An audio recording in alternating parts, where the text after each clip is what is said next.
ಈಗಾಗಲೇ ನೀಟ್ ಪರೀಕ್ಷೆನ ರದ್ದು ಮಾಡಲಾಗಿದೆ. ಮೇ 3ರಂದು ಎಕ್ಸಾಮ್ ನಡೆದಿತ್ತು. ಯಾಕೆ ಅಂತ ನಾವು ನೋಡ್ತಾ ಹೋದ್ರೆ ಮೆಸೇಜ್ ಮೂಲಕ ಪ್ರಶ್ನೆ ಪತ್ರಿಕೆಗಳನ್ನು ಲೀಕ್ ಮಾಡಲಾಗಿತ್ತು.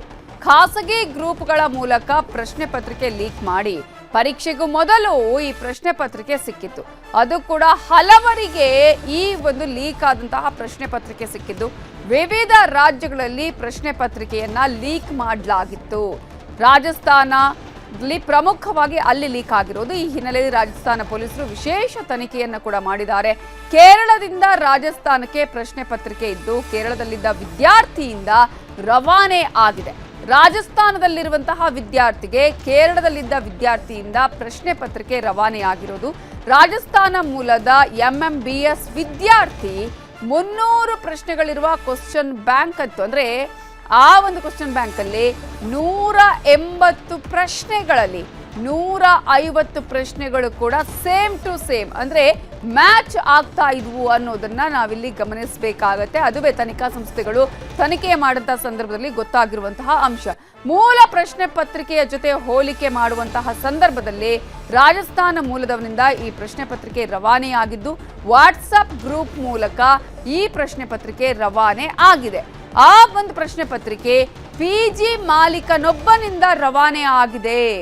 ರಾಜಸ್ಥಾನ PGಯಿಂದ ದೇಶದ ಎಲ್ಲ ಕಡೆಗೆ ಈ ಕ್ವಶನ್ ಪೇಪರ್ ಲೀಕ್ ಆಗಿದೆ. ಕ್ವಶನ್ ಪೇಪರ್ ಅನ್ನ ರವಾನೆ ಮಾಡಲಾಗಿದೆ.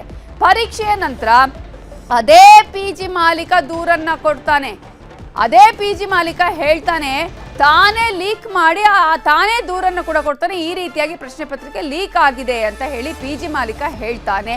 ಆ ಹಿನ್ನೆಲೆಯಲ್ಲಿ ಪ್ರಶ್ನೆ ಪತ್ರಿಕೆಗಳು ಎಲ್ಲ ಕಡೆ ವೈರಲ್ ಆಗುತ್ತೆ. ಪ್ರಶ್ನೆ ಪತ್ರಿಕೆಗಳು ಲೀಕ್ ಆಗಿದೆ ಅಂತ ಗೊತ್ತಾದ ತಕ್ಷಣವೇ ಆಗ NTA ಕೇಂದ್ರ ಇಲ್ಲಿ ಮಧ್ಯಪ್ರವೇಶ ಮಾಡಿ ತನಿಖಾ ಸಂಸ್ಥೆಗಳು ಅಲ್ಲಿ ತನಿಖೆಯನ್ನು ಮಾಡಬೇಕು ಅಂತ ಹೇಳಿದಾಗ ಕೇಂದ್ರ ತನಿಖಾ ಸಂಸ್ಥೆಗಳು ಅಲ್ಲಿ ಏನು ಆಗಿದೆ ಅಂತ ಹೇಳಿ ತನಿಖೆ ಮಾಡಿದಾಗ ಈ ಎಲ್ಲ ಅಂಶಗಳು ಕೂಡ ಬೆಳಕಿಗೆ ಬರುತ್ತೆ. ಹೌದು ಆಗಿದೆ ಅನ್ನೋದು ಗೊತ್ತಾಗುತ್ತೆ. ಅದೇ ಕಾರಣಕ್ಕಾಗಿ ಎಕ್ಸಾಮ್ ಅನ್ನ ಕ್ಯಾನ್ಸಲ್ ಮಾಡಲಾಗಿದೆ. ಇನ್ನು ಇತರೆ ಸುದ್ದಿಯನ್ನ ನೋಡೋದಾದ್ರೆ ಅಂಜನಾದ್ರಿ ಬೆಟ್ಟದಲ್ಲಿ ಚಿನ್ನದ ಬಗ್ಗೆ ಅನುಮಾನ.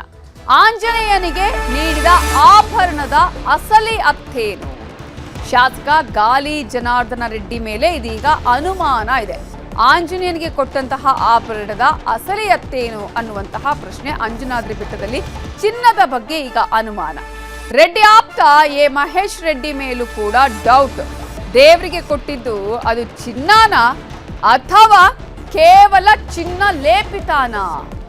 ಆಂಧ್ರ AMR ಕಂಪನಿಯಿಂದ ಚಿನ್ನಾಭರಣವನ್ನ ಖರೀದಿ ಮಾಡಿದ್ರು. ಮೇ 8ರಂದು ಆಂಜನೇಯನಿಗೆ ಚಿನ್ನಾಭರಣವನ್ನ ನೀಡಲಾಗಿತ್ತು. ಸುಮಾರು 1.50 kg ಆಭರಣವನ್ನ ಕೊಟ್ಟಿದ್ರು ಗಾಲಿ ಜನಾರ್ದನ ರೆಡ್ಡಿ ಮೇ 8ನೇ ತಾರೀಕಿನಂದು. ಸುಮಾರು 2.5 ಕೋಟಿ ಮೌಲ್ಯದ ಚಿನ್ನಾಭರಣವನ್ನ ನೀಡಲಾಗಿತ್ತು. ತೂಕ ಮಾಡಿದಾಗ ಕೇವಲ 278.8 ಗ್ರಾಂ ಬಂಗಾರ ಇತ್ತು.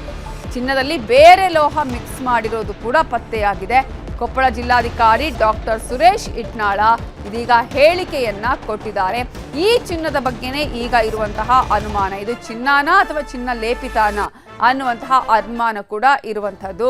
ಈ ಒಂದು ಹಿನ್ನೆಲೆಯಲ್ಲಿ ಇದೀಗ ಚಿನ್ನದಲ್ಲಿ ಬೇರೆ ಲೋಹ ಮಿಕ್ಸ್ ಆಗಿದೆ ಅನ್ನುವ ವಿಚಾರವನ್ನ ಕೂಡ ಈಗಾಗಲೇ ಜಿಲ್ಲಾಧಿಕಾರಿಗಳು ಹೇಳಿದ್ದಾರೆ.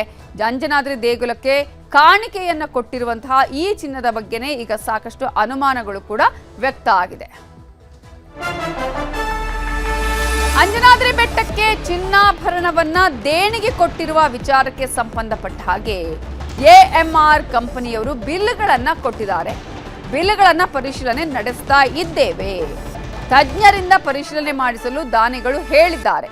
ಬೇರೆ ಎಕ್ಸ್ಪರ್ಟ್ ಬಳಿ ಪರಿಶೀಲನೆ ಮಾಡ್ತೇವೆ ಅಂತ ಹೇಳಿ ಕೊಪ್ಪಳ ಜಿಲ್ಲಾಧಿಕಾರಿ ಸುರೇಶ್ ಇಟ್ನಾಳ ಹೇಳಿಕೆಯನ್ನ ಕೊಟ್ಟಿದ್ದಾರೆ. ಈಗಾಗಲೇ ಇರುವಂತಹ ಅಸಲಿಯತ್ತೇನು ಅನ್ನೋದ್ರ ಬಗ್ಗೆ ಕೂಡ ಅನುಮಾನ ಇರುವಂತಹ ಹಿನ್ನೆಲೆಯಲ್ಲಿ ನಿಜವಾಗ್ಲೂ ಕೂಡ ಅದು ಚಿನ್ನನ ಅಲ್ವಾ ಅನ್ನೋದ್ರ ಬಗ್ಗೆ, ಜೊತೆಗೆ ಕಂಪನಿಯವರು ಏನಾದರೂ ಇದರಲ್ಲಿ ಮೋಸ ಮಾಡಿದಾರಾ ಅಥವಾ ಕಂಪನಿಯವರು ಇದರಲ್ಲಿ ಬೇರೆ ಲೋಹಗಳನ್ನು ಬಳಕೆ ಮಾಡಿದಾರಾ ಅನ್ನೋದರ ಬಗ್ಗೆ ಕೂಡ ಈಗಾಗಲೇ ದಾನಿಗಳು ಹೇಳಿದ್ದಾರೆ ಅನ್ನುವ ವಿಚಾರವನ್ನ ಜಿಲ್ಲಾಧಿಕಾರಿಗಳು ಹೇಳಿದ್ದಾರೆ.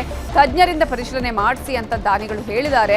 ಬೇರೆ ಎಕ್ಸ್ಪರ್ಟ್ಗಳ ಬಳಿ ಪರಿಶೀಲನೆ ಮಾಡ್ತೇವೆ ಅಂತ ಹೇಳಿ ಕೊಪ್ಪಳ ಜಿಲ್ಲಾಧಿಕಾರಿ ಸುರೇಶ್ ಇಟ್ನಾಳ್ ಹೇಳಿಕೆಯನ್ನ ನೀಡಿದ್ದಾರೆ. ಗೋಲ್ಡ್ ಚೆಕ್ ಮಾಡಿಸಿದ್ರಿ, ಯಾಕಂದರೆ 2 ಟೈಪ್ ಬರ್ತದೆ ನಮ್ಮ ಟೆಂಪಲ್ಗಳಿಗೆ. ಒಂದು ಕೊಡಕ್ಕೆ ಬಂದಾಗ ವೆರಿಫೈ ಮಾಡ್ತಾರೆ, ಕೆಲವೊಂದೆಲ್ಲ ಇವನ್ ಹುಂಡಿಯಲ್ಲೂ ಹಾಕಿ ಹೋಗಿರ್ತಾರೆ.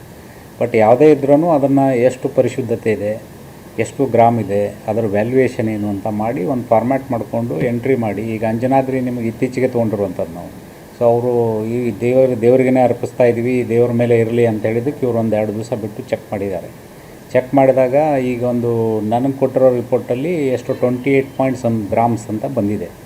ಅವ್ರನ್ನೂ ಕರೆದು ಹೇಳಿದಾಗ ಇಲ್ಲ ನಾವು ಮಿಕ್ಸ್ ಮಾಡಿದ್ದು ನಿಜ, ಬಟ್ ಎಷ್ಟೋ ಇದೆ ಅಂತ ಅವ್ರು ಹೇಳಿದ್ರಂತೆ. ಅದಕ್ಕೆ ಅವ್ರಿಗೆ ಏನದ ಇನ್ವಾಯ್ಸು ಮತ್ತು ವೇ ಬಿಲ್ಲು ಅವೆಲ್ಲವನ್ನು ಕೊಡಬೇಕಿತ್ತು ಅವರು.